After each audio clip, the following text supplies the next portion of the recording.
Esta actividad que vamos a tener, primero me presento, soy Flavia Delma, subsecretaria de Políticas contra las Violencias por Razones de Género del Ministerio, y la guía que va a presentar Norma Giorno, que es asesora y bueno, una compañera de larga trayectoria en la temática y con quien la verdad que ha sido un baluarte en toda esta temática. Así que yo espero que disfruten mucho la presentación de la guía con Norma.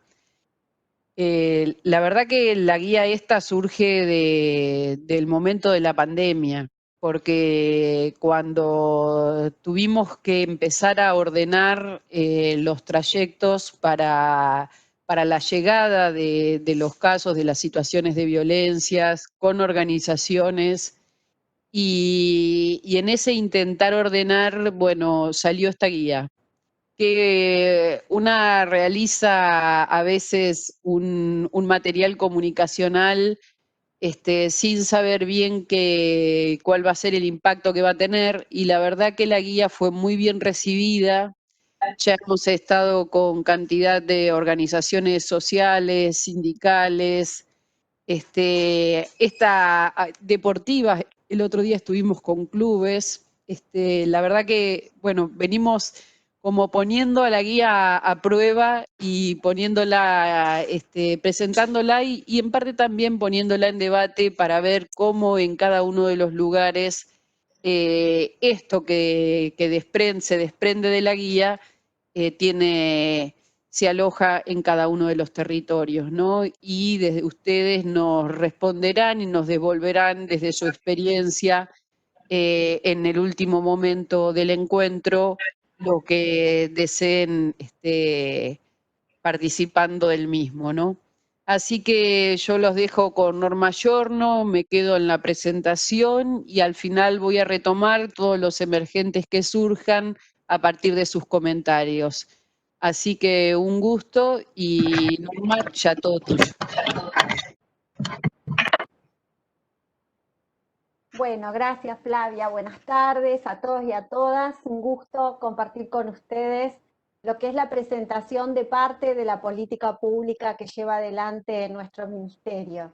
Creemos que el valor intrínseco que tiene esta guía es el de organizar las acciones que muchas veces desperdigadas no tienen la eficacia que podrían tener cuando son parte de un proceso construido en red y sistemáticamente organizado.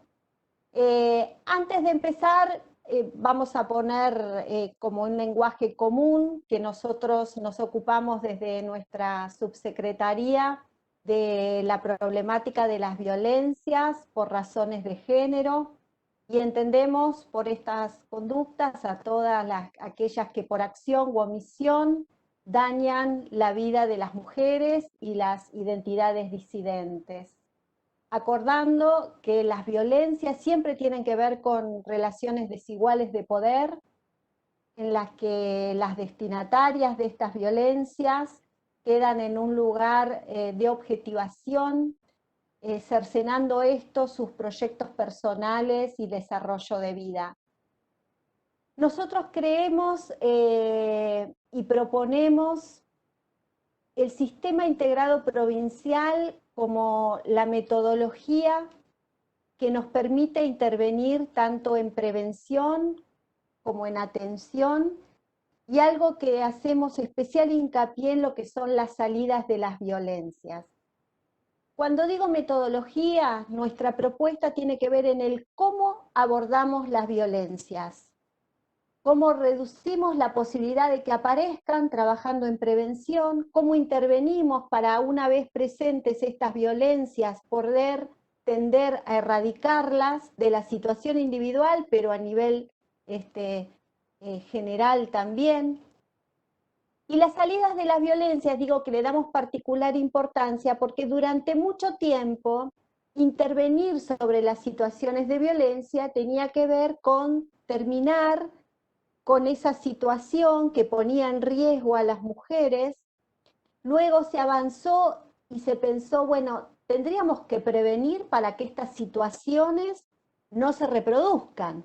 Entonces empezamos todo un trabajo hace tiempo, cuando se empezó a hablar de esta problemática que apareció durante tanto tiempo naturalizada e invisibilizada, a trabajar en prevención y en promoción de vínculos saludables.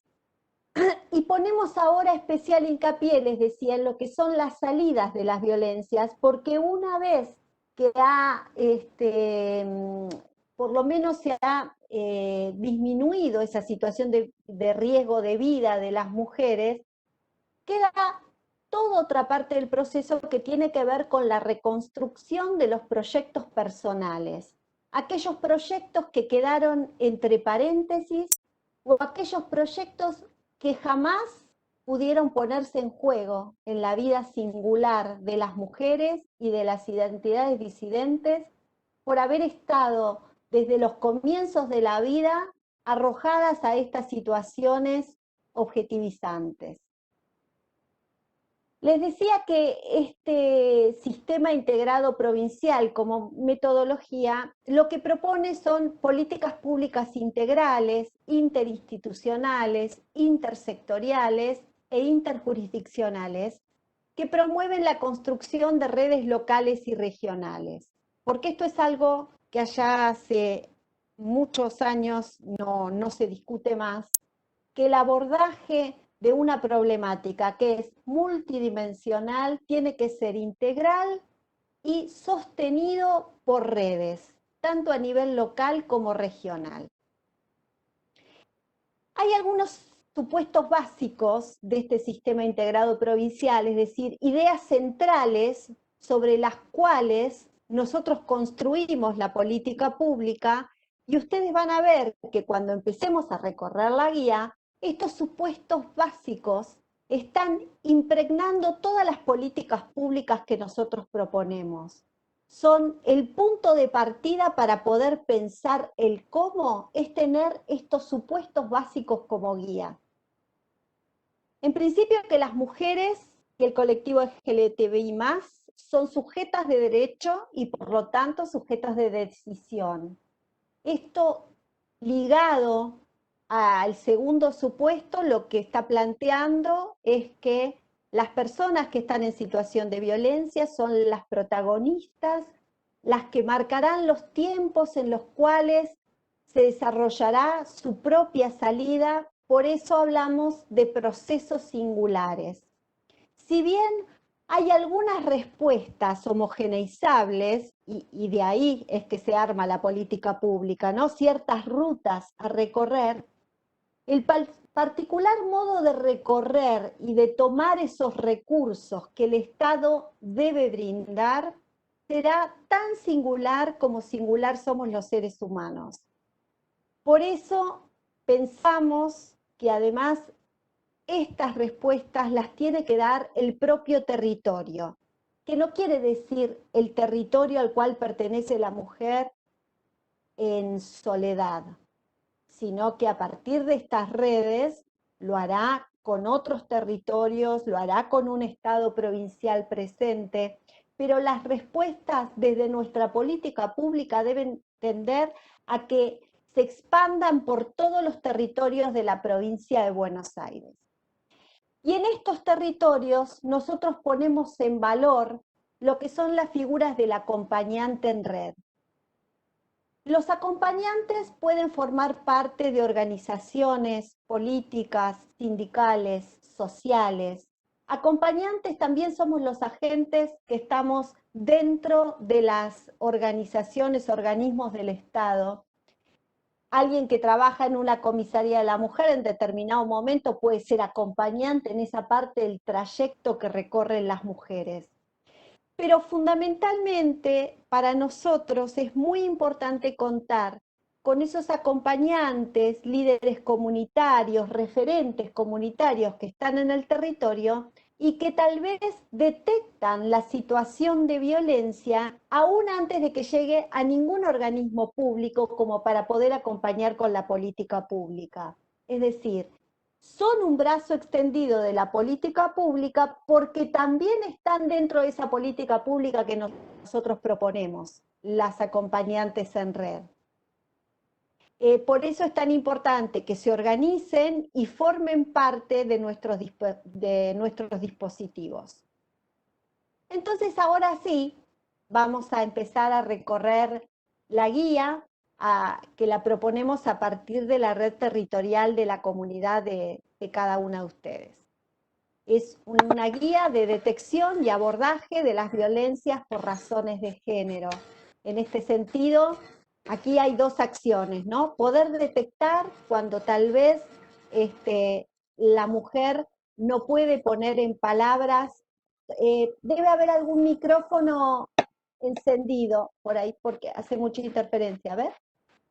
Les decía, detectar que cuando se pone en juego la palabra de la mujer y puede confiar en alguien y lo puede contar, bueno, ahí se hace más fácil poder luego abordar, pero muchas otras veces las mujeres todavía no pueden poner en palabras su padecer y entonces hay que poder inferir, poder ir rodeando estas situaciones, ¿sí? Tratando de generar una escucha empática para que la mujer a partir de allí pueda empezar a contar lo que le pasa y podamos abordar esas situaciones que se presentan. ¿Vieron esos silencios a voces donde todos saben, muchas veces en la reconstrucción de casos de violencia que terminan en situaciones trágicas de femicidio? Bueno, los vecinos sabían, les parecían, bueno, pero nadie había tomado intervención porque la mujer estaba muy aislada y todavía no confiaba, ¿no? Entonces, bueno, estar atenta a esas situaciones antes del pedido de ayuda también es importante. Pero posicionémonos entonces para recorrer esta guía en el lugar de alguien en el territorio que ocupa un lugar de referente comunitario y acude a esta persona que ya podríamos llamar acompañante, una mujer o una persona, una identidad disidente, que está atravesando una situación de violencia por razones de género. Y entonces, ¿cuáles serían los pasos a seguir cuando una persona nos pide ayuda? Tenemos dos situaciones bien diferentes que a veces aparecen combinadas, pero las vamos a desagregar para poder pensarlas mejor. En caso de emergencia, que esto puede ser que uno asista a una situación de violencia que pone en riesgo a la mujer, o que escucha, como decíamos recién, a partir de ser vecina, una situación de violencia que requiere una intervención inmediata porque allí hay una situación de riesgo.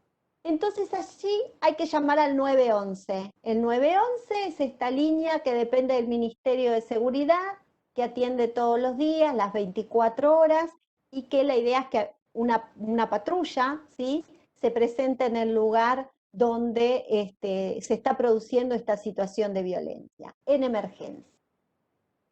Pero otras veces la situación no es de emergencia, pero las mujeres todavía no se animan a llegar a un servicio presencial, entonces nosotros le podemos decir que hay una línea telefónica de asesoramiento y contención, que es la línea que pertenece a nuestro ministerio, la línea 144. Ustedes saben que durante la situación de pandemia, el abordaje en las violencias fue un servicio esencial. Desde nuestro ministerio se redoblaron todas las políticas públicas de intervención en la problemática y en lo que refiere a la línea, se creó también la aplicación de WhatsApp y Telegram para poder comunicarse, ya que lo que empezábamos a ver, sobre todo en el momento de fase más restringida de la cuarentena, donde si bien las mujeres estaban exceptuadas a permanecer en la casa si estaban en riesgo, podían salir a hacer denuncias o podían recurrir a los servicios, y los servicios deberían estar allí atendiendo porque eran servicio esencial. Bueno, muchas situaciones se daban en el seno del hogar, la mujer veía reforzada desde este decreto que por una cuestión sanitaria era y es necesario de quedarse adentro, entonces se quedaban adentro con el agresor. Y tal vez no podían ni llamar por teléfono a la línea 144 para recibir contención o información. Lo que daban estas aplicaciones era la posibilidad de que ellas mandaran mensajes de texto e incluso pudieran borrarlos después de haberlos enviado. Entonces, en este sentido, nos pareció que era un instrumento para acercarnos más, porque toda nuestra preocupación en esta situación que fue tan sorpresiva de la pandemia, nuestra preocupación era que las mujeres se quedaban adentro con los agresores, ¿sí? Entonces teníamos que salir a decir que por una cuestión sanitaria se estaban cuidando adentro, pero no estaban aisladas, no estaban solas, y los organismos que tenían que intervenir en la problemática seguían funcionando. Eh, eh, Algo en relación a esto, no importa, pasamos si quieren, a la próxima, que es identificar los recursos del territorio. Por ahí ustedes no saben, la línea 144 también funciona los 365 días del año, las 24 horas, está atendido por operadoras que tienen formación en género, derechos humanos y violencias. Allí se brinda atención primaria, es decir, una primera contención y asesoramiento, y cada operadora cuenta como un instrumento de trabajo con un recursero donde están desagregados todos los municipios de la provincia de Buenos Aires con sus respectivos recursos en las diferentes áreas: seguridad, salud, desarrollo social. Esto es para darle información acerca de los recursos por los cuales ella puede preguntar en su municipio. Ahora, muchas veces las mujeres llaman a la línea sin tener muy claro qué quieren. En realidad lo que tienen claro es que cese la situación que les provoca tanto dolor físico y psíquico, pero no saben cómo. Tal vez muchas ya han hecho algún tipo de acciones que no han estado ni organizadas ni seguidas, y tal vez ellas no han estado en un con un estado emocional para sostenerlas en el tiempo, tal vez no han sido apuntaladas por un equipo interdisciplinario que pudiera acompañar estas intervenciones, o por un acompañante del territorio que pudiera ayudarla a transitar estas situaciones. Entonces, uno de los primeros objetivos que tiene que tener presente la operadora que atiende es ayudarla a organizar la demanda. ¿Cómo? ¿Con qué? Que sería su capital, en qué estado está como para llevar adelante las acciones, y con qué recursos según el municipio en el que se encuentre.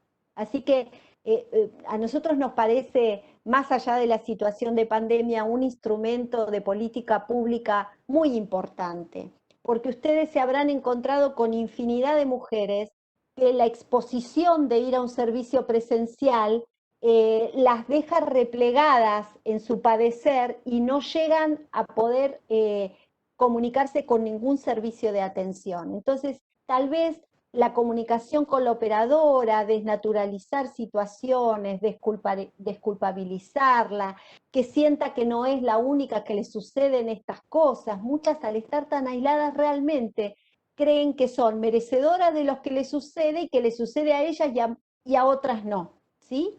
O están muy atemorizadas por este discurso omnipresente, omnipoderoso que tienen los agresores, donde prácticamente lo que les plantean es que si no están al lado de él no tienen vida, ¿sí? Entonces, por eso es tan importante la comunicación con la línea.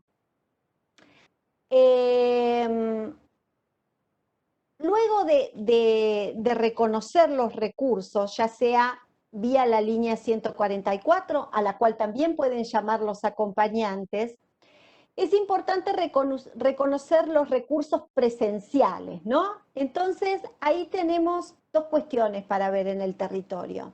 Por un lado, las áreas mujer, que dependen del Estado municipal. Algunas tendrán áreas mujer, otras de políticas de género, a veces la problemática la toma desarrollo social, otras veces los servicios locales que en realidad son para niñez, pero hay municipios que por ahí no tenían áreas mujer, todavía no han sido creadas, entonces son los servicios locales los que toman la demanda cuando acuden por los niños y niñas, también intervienen en la situación de las mujeres a cargo de esos niños y niñas. Nosotros desde nuestra política pública tendemos a que haya áreas mujer en todos los municipios de la provincia de Buenos Aires. Y por otro lado, y en articulación con las áreas mujer, nosotros impulsamos fuertemente, son nuestra columna vertebral, lo que son las mesas locales intersectoriales. Las mesas locales intersectoriales, nosotros proponemos que sean convocadas desde las áreas mujer del municipio o desde aquella área municipal que tome la problemática, donde suele haber dispositivos de prevención y atención con equipos interdisciplinarios.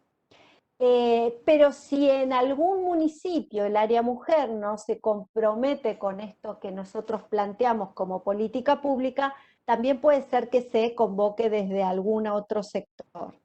En esta mesa es importante que estén sentados todos aquellos organismos y organizaciones que directa o indirectamente tengan intervención en la problemática.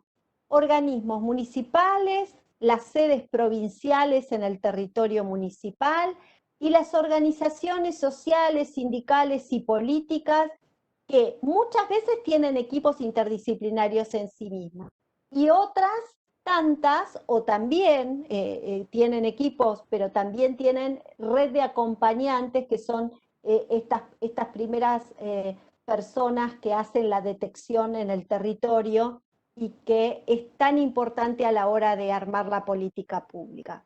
Porque el objetivo de estas mesas es hacer un diagnóstico participativo sobre las fortalezas y debilidades que tiene el territorio, ¿sí? Entonces, allí es muy importante que estén sentados los que intervienen directa o indirectamente.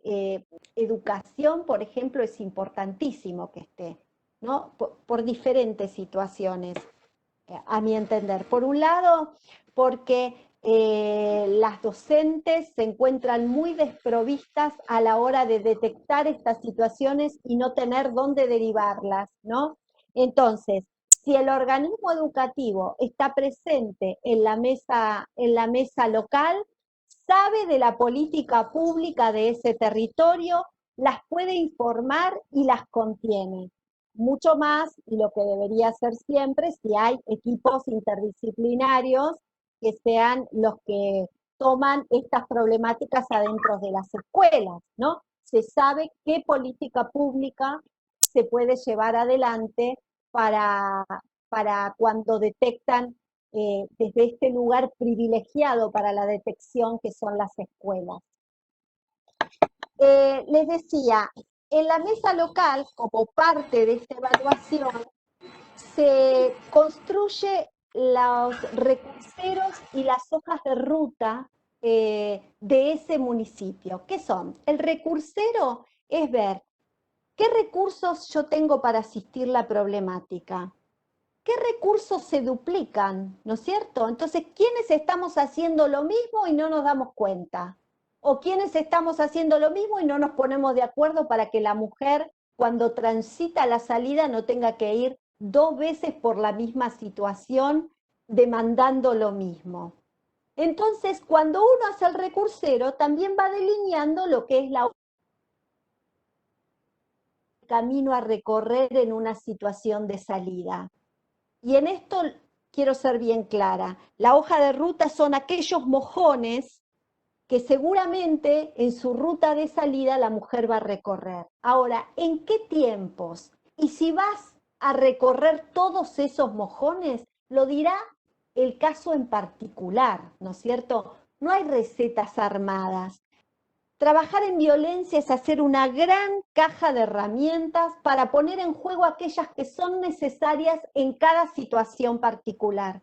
¿sí? Pero es importante que esta caja de herramientas sea reconocida, sea construida entre todas y todos los que intervienen en la problemática y que puedan llegar a acuerdos acerca de qué herramienta nos sirve más para cada situación. Y después veremos cómo se configura en el caso particular.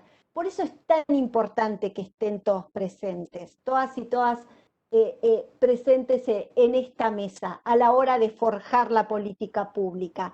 ¿Quién va a poder dar la mirada que da la escuela frente a la problemática cuando se trate de detección a través de situaciones, síntomas que presenten los niños y niñas, ¿no es cierto?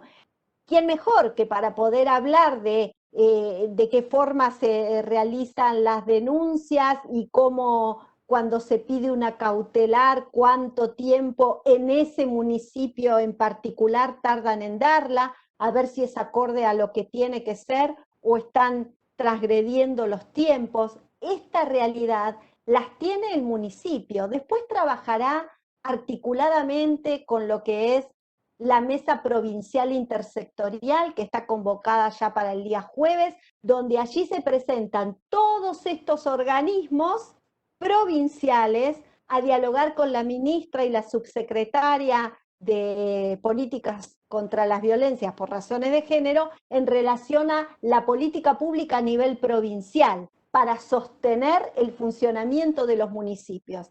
Ahora, la información acerca de lo que está faltando, ¿sí? A lo que queda pendiente, a lo que se puede transformar, esa información la tiene cada municipio, donde habrá realidades de municipio a municipio que sean afines y otras realidades muy diferentes. Por eso la importancia de que las acompañantes y todos los representantes de organismos de la comunidad estén presentes allí en la mesa. Para nosotros es muy importante al punto que nosotros tenemos una dirección, ¿sí? De mesas locales en nuestro ministerio. La directora es Virginia Denis y allí desde allí se promueve la construcción de las mesas locales y se acompaña el proceso de conformación y consolidación de estas mesas y a partir de allí estamos en un diálogo permanente. Así que esto es muy importante a nivel municipal. Seguimos un poco más con la guía y ahí vamos a pensar dos situaciones, ¿no? Que el municipio no cuente con área mujer, que todavía no se haya conformado la mesa local. Entonces, frente a una situación de alto riesgo, se puede comunicar con nuestra dirección provincial de situaciones de alto riesgo de nuestro ministerio a través de un mail que luego le vamos a informar por el chat. O tal vez sí tengan área mujer, sí haya una mesa local para pensar la política pública, pero por la complejidad necesitan intervención en determinado caso puntual de la provincia a través de nuestro ministerio, que será a través de esta dirección provincial. Nosotros siempre aconsejamos que si los recursos están, primero siempre es en el territorio, porque después, cuando hay referencia al territorio, dialoga con esta dirección provincial de un modo muy cotidiano. Entonces, si ustedes directamente acuden a la dirección provincial, lo primero que hace la dirección provincial es comunicarse con el territorio, porque nosotros promovemos que la problemática se resuelva en territorio. Entonces, una cosa es acompañar y otra cosa es dejar el territorio de lado. Lo primero que va a hacer la dirección provincial es fijarse, bueno, ahí tenemos área género, tenemos de políticas de género, nos comunicamos, ¿recibieron este caso? Entonces, la línea, ¿sí? La hoja de ruta debería ser al revés. Primero en el territorio y el territorio se comunica, ¿sí? Más allá de la situación puntual de quien lo planteó, ¿sí? Se comunica con la dirección provincial. Por eso digo, hay veces que se ven excedidos los recursos del territorio, del municipio, y entonces nosotros también acompañamos, intervenimos desde la dirección provincial esta organización tiene que ver con no sobreintervenir y no diversificar los recursos y que por ahí la dirección provincial esté trabajando por pedido de algún organismo particular y la mesa local esté tomando esto porque lo planteó el área género, y entonces estamos trabajando todos en un mismo caso, ¿sí? Que esto cuando nosotros atendemos un caso, dejamos entre paréntesis otro, ¿sí? O tenemos que triplicar el esfuerzo cuando no hubiese sido necesario, si supiéramos que estamos hablando de la misma situación. Podemos articular y sumar esos esfuerzos y seguramente vamos a tener mayor eficacia. Bueno, seguimos un poquito más. En caso de abordar una situación, es importante evaluar el riesgo para trazar la estrategia de abordaje. Hay como diferentes momentos, ¿no? de evaluar el riesgo. Y para poder realizar una evaluación de riesgo tenemos que tener una escucha activa, ¿no? Lo que implica poder reconocer en el relato de la víctima la complejidad de la situación para después poder evaluar este riesgo y organizarnos. Puede haber una primera evaluación de riesgo que puede hacer la red de acompañantes, y ya vamos a ver hasta dónde, que permitan ver qué tiempos tenemos, ¿sí?, para intervenir y para que se pueda presentar la situación, por ejemplo, al área género. Si no hubiera área género, si no hubiera mesa local, como les planteaba hoy, directamente a casos críticos. Pero también puede haber una primera evaluación de riesgo que haga el grupo de acompañantes y luego hará una más exhaustiva, más detallada, seguramente con protocolos propios, el área género, ¿sí?, del propio municipio. Siempre hay protocolos que son más abarcativos según la responsabilidad además que tenga la institución que está abordando la situación, así que estamos hablando por lo menos de una primera evaluación de riesgo, ¿sí? Esta escucha activa implica siempre una escucha empática y escuchar más que hablar, ¿sí? Porque escuchamos lo que la mujer puede contar de lo que le sucede, escuchamos acerca del peligro que ella no dimensiona, ¿sí?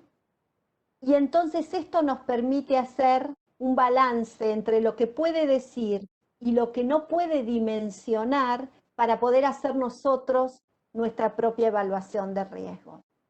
¿Cuáles serían algunas cuestiones que nos permitirían a nosotras en una primera instancia evaluar el riesgo? Ahora lo van a ver en la próxima, ahí está. Primero, poder identificar los diferentes tipos de maltrato, ¿no? Psicológico, físico, sexual, económico, simbólico. Que siempre ustedes saben que estos tipos de maltrato están desagregados, pero que muchas veces confluyen, ¿sí? Alguien que atraviesa situaciones reiteradas de maltrato físico conlleva siempre un maltrato psicológico, el maltrato físico. Y muchas veces ha sido anterior a que se instaure el golpe como tipo de maltrato, ¿no? Antes le antecedió como telón de fondo, como escenografía perfecta la aparición del golpe, el maltrato psicológico. Muchas veces ligado al maltrato sexual, al no poder administrar los propios recursos, ligados al maltrato económico. Y cuando hablamos de maltrato psicológico, siempre conlleva un maltrato simbólico, ¿no? Porque pone en valor algo que esa mujer representa, ¿sí? Siempre en un lugar de desvalorización. Algunas preguntas que nos podemos hacer que ni siquiera es necesario por ahí planteárselo. Cuando uno tiene una escucha activa, va escuchando todo y estas preguntas se las va haciendo para adentro y se las va contestando el propio relato. En relación al agresor, ¿tiene armas? Si bien nosotros sabemos que cualquier instrumento puede configurar, según la intención de uso, un arma potencial, Bueno, si alguien trabaja en las fuerzas de seguridad o si no trabaja, pero también tiene armas en la casa, tiene armas de fuego, es un rojo ahí, ¿no? Una señal de peligro que nosotras tenemos que tener en cuenta. Si consume sustancias problemáticas, ¿qué efectos tiene? Sabemos que las sustancias problemáticas no son la causa de las violencias, pero sí que algunas veces las sustancias problemáticas pueden agravar el nivel de deterioro de los frenos inhibitorios, es decir, que alguien que es impulsivo, porque alguien que es violento es alguien que no puede medir sus impulsos, entre otras cosas, bueno, se pone más impulsivo todavía cuando está consumiendo algún tipo de sustancia.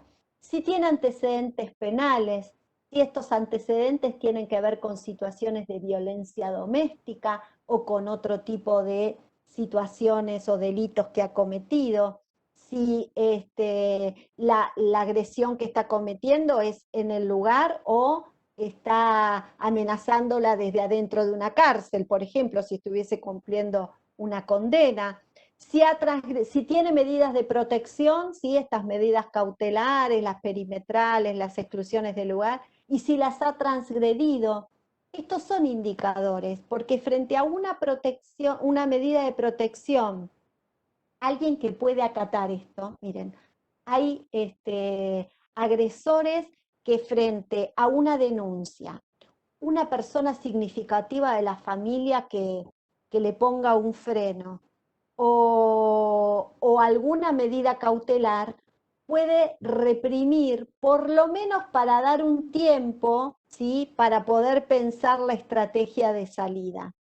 Hay otros que no hay nada de la marca de la ley y del límite, ¿sí? Que no está inscripto eso, no está dentro de su psiquismo. Lo que plantea es un modo de manejarse sin ningún freno, es pura impulsividad. Entonces, son aquellos que estando el patrullero le pega adelante a la mujer, ¿sí? Entonces, esto a nosotros nos da otros tiempos para intervenir, porque es alguien que no tiene freno, ¿sí? Si hay amenazas de muerte, qué tipo de amenazas de muerte, si alguna vez las ha intentado llevar a cabo. Y del lado de quien padece la situación de violencia, ¿en qué estado emocional está? Mire, justo ayer nos encontrábamos con un grupo un comité de género determinado del municipio de La Plata. Y nos planteaban un caso en particular y nos decían, sí, denunciaron y denunciaron los vecinos, pero cuando finalmente conseguimos que fuera la institución a la que habían acudido, creo que era por el tema de los chicos, el servicio local, le fueron a hacer una visita y ella salió a decir que no pasaba nada, que se fueran, que la dejaran tranquila. Entonces, esa situación se puede dar por miedo, por estar amenazada, por creer que ya nada va a cambiar y que nada puede hacer, entonces lo que no quieren es que intervengan para tratar de mantener la situación tranquila. Entonces, otras mujeres, frente a determinada situación que se ha dado con los chicos han sido víctimas de violencia por ser testigos de la violencia hacia la madre, pero por ejemplo no han sido destinatarios directos. Bueno, y el día que son destinatarios directos, esa mujer puede decidir que hasta ahí llegó la situación. Entonces tiene como otras posibilidades para tomar las ideas y el acompañamiento que nosotras le damos. Entonces, bueno, es importante evaluar, por esto de entender que la mujer es protagonista y es la que va marcando los tiempos, es importante ver en qué estado se encuentra. Si se encuentra aislada, ¿cuánto hace que se encuentra aislada? Aquellas mujeres que han estado aisladas durante mucho tiempo van perdiendo la socialización básica, ¿sí? Van perdiendo todo grupo de contención y de pertenencia que en algún momento han tenido. Esto es maltrato psicológico, el aislamiento. Y además está los efectos que produce este aislamiento, ¿sí? No solo es en sí mismo, sino que produce efectos como todas las acciones de maltrato psicológico. si tiene trabajo y ella dispone del dinero, de la remuneración de ese trabajo, por lo tanto nos permitirá ver si necesita recursos económicos, si tiene hijos, qué edades tienen para saber si lo tienen a cargo o no lo tienen a cargo. Todas estas cuestiones configuran, eh, por un lado, marcan las decisiones en el abordaje, ¿sí? Y nos van permitiendo hacer cierto pronóstico relativo. Bueno, seguimos un poquito más. Por todas estas cuestiones que se van diversificando, porque ustedes me escucharán que yo hablo de recursos, pero después todo queda subsumido a las posibilidades que tenga esa mujer desde su propia fortaleza para poder ir tomando eh, estas políticas públicas que están a disposición. Nosotros como acompañantes en el territorio o cuando trabajamos desde equipos interdisciplinarios, siempre trabajamos con aquellos aspectos no victimizados, ¿sí? de, de quienes padecen estas situaciones. ¿A qué me refiero? Si nosotros pensamos que esa mujer es, por tomarlo en términos de porcentaje, 100% víctima, no tenemos con qué trabajar. Nosotros tenemos que tratar de abonar esa parte de subjetividad que ha quedado, ayudarla a salir de ese lugar de objeto para que pueda tomar sus propias decisiones. Porque lo que me parece conveniente para mí o lo que me puede haber servido a mí en mi propia vida no tiene por qué ser lo que le sirva a ella ni lo que ella pueda tomar. Y todo lo que nosotros tratemos de que haga y ella se ve como interpelada a hacerlo, después no lo va a poder sostener. Por ejemplo, hace una denuncia y después no la puede sostener. Y esto por un lado deja una señal una sensación de mucha frustración, ¿no? Bueno, y es como la fantasía autocumplida, realmente no voy a poder hacer nada, ¿sí? Y por otro lado es muy desgastante para quien acompaña, ¿sí? Entonces, repito, fundamental, los tiempos, salvo las situaciones de emergencia que son para el 911, la escucha activa también tiene que ver con esto, con poder respetar tiempos, con tomarse el tiempo para pensar. Por eso es tan importante que los acompañantes trabajen en red, así como nosotros, si estamos en un equipo interdisciplinario, es importante pensar con otros y de otras disciplinas para poder intervenir. Esto de pensar con otros es un modo de vida, ¿no? Muy raro si uno tiene una escucha abierta que después de un diálogo, ¿sí? Después de tratar de pensar intervenciones con otros u otras, uno vaya a salir del mismo modo que entró a esa charla, ¿no es cierto? Generalmente uno se deja atravesar por lo que el otro dice y esto no quiere decir que va a cambiar todas las intervenciones que hubiese tomado en soledad, pero sí seguramente van a salir enriquecidas, ¿sí? Entonces, trabajar en red es fundamental. Y les decía, como es tan diverso, las características son tan diversas que puede tener una persona que atraviesa situaciones de violencia, bueno, las primeras estrategias de abordaje también pueden ser diferentes. Establecer un canal de comunicación, esto va a ser siempre prioritario. Pero también puede suceder que si una persona está aislada, tengamos que construir códigos, señales, mensajes abreviados para que nos pueda decir cómo está, cuando muchas veces las mujeres cuando uno las entrevista advierten, hay señales, indicadores que les dice que la situación de violencia va a ir aumentando. Entonces, construir estos códigos y estas señales, porque por ahí todavía no se anima a llamar a una línea telefónica o de ir a un servicio presencial, son importantes. Si ella puede ya llamar a la línea 144, bueno, ya ahí empieza una intervención más del orden de lo estatal, ¿sí? Ya entramos en el campo de las políticas públicas desde los organismos. Ahora, si ella no puede llamar, bueno, como acompañantes también podemos llamar para pensar con otras a ver cuál sería el mejor modo de empezar a intervenir en esta situación. Tal vez pueda llegar ya a un equipo interdisciplinario municipal, ¿sí? Donde generalmente se les brinda contención, asesoramiento, algunos tienen dispositivos de grupos de ayuda mutua, ¿sí? Entonces allí se la puede orientar. Algunas, como la situación de violencia empieza a trabajarse a partir de una situación de emergencia, bueno, comienzan realizando una denuncia o solicitando medidas de protección. Por eso, el modo en el que empieza esto, algunas lo empiezan por un hospital, otras lo empiezan por un equipo de un colegio que a partir de una situación que se da con un niño o niña, llaman a la mamá y bueno, y en la entrevista con la mamá, a partir de esta escucha activa, pueden empezar a pensar que bueno, lo que está sucediendo con este niño o niña es que está criándose en un ámbito violento, ¿no? Entonces puede empezar por diferentes lugares este abordaje. Bueno, les decía hoy esto del aislamiento que a veces no les permite reconocer una red de amigas o amigos, ¿no?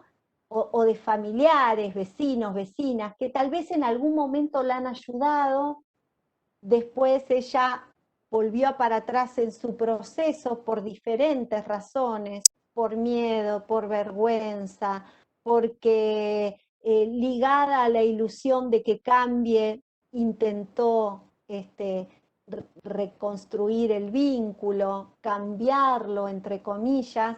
Entonces, bueno, algunas veces las mujeres creen que han defraudado a quien las iban a ayudar, entonces ellas mismas se recluyen, más allá de la acción del agresor.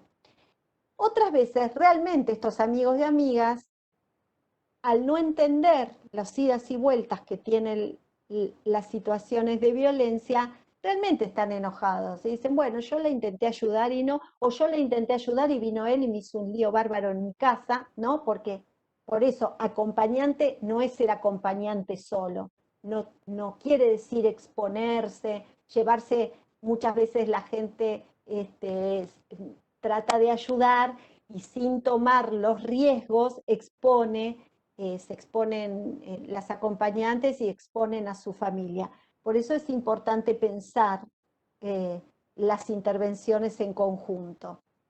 Entonces, bueno, lo que pueden hacer las acompañantes es tratar de recuperar y ayudarla a visualizar cuáles pueden ser esos grupos de pertenencia que podrían reconstruirse. A veces se van a encontrar con que la familia no es un recurso y que hay amigos que fueron recursos pero que ya no lo son, pero tal vez también encuentren gente con disposición para ayudar si están dentro de un dispositivo más organizado. Para derivar este tipo de situaciones, les decía hoy que es importante organizarse y organizar la información.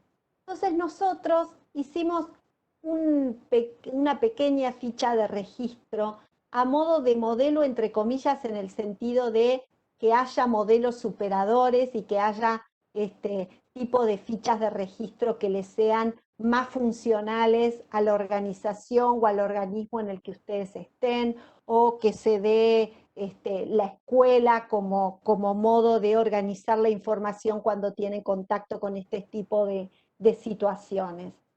Pero pusimos 3 cuestiones que sí serían básicas, más allá de todo lo que ustedes quieran agregar después. Datos de la persona que deriva, para que si ustedes derivan tanto a la dirección de alto riesgo o están derivando al municipio, el municipio en determinado momento sepa qué persona presentó el caso y con quién se puede comunicar con teléfono de contacto y qué persona llevó la situación al municipio para pedirle intervención.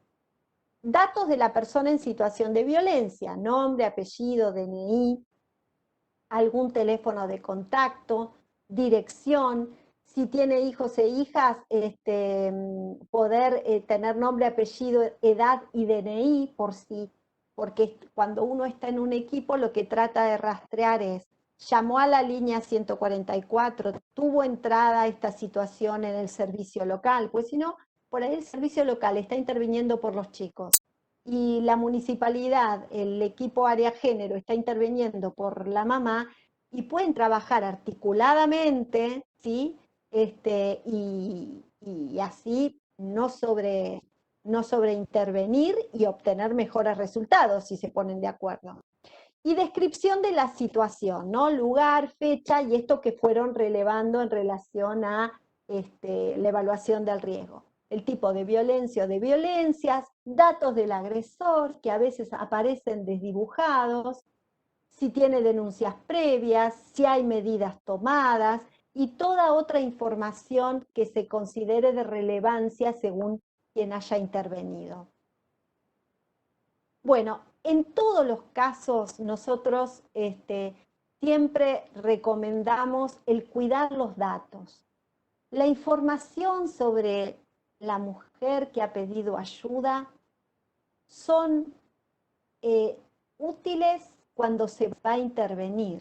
Si no, no hay ninguna necesidad de difundirlos y exponerlas a una situación que no tenga nada que ver con los criterios de intervención. Es decir, por un lado puede haber una sobreintervención porque en múltiples redes aparece el caso sin saber que están hablando del mismo. Y por otro lado, lo que está transcurriendo por las redes son los aspectos más íntimos y dolorosos de una mujer.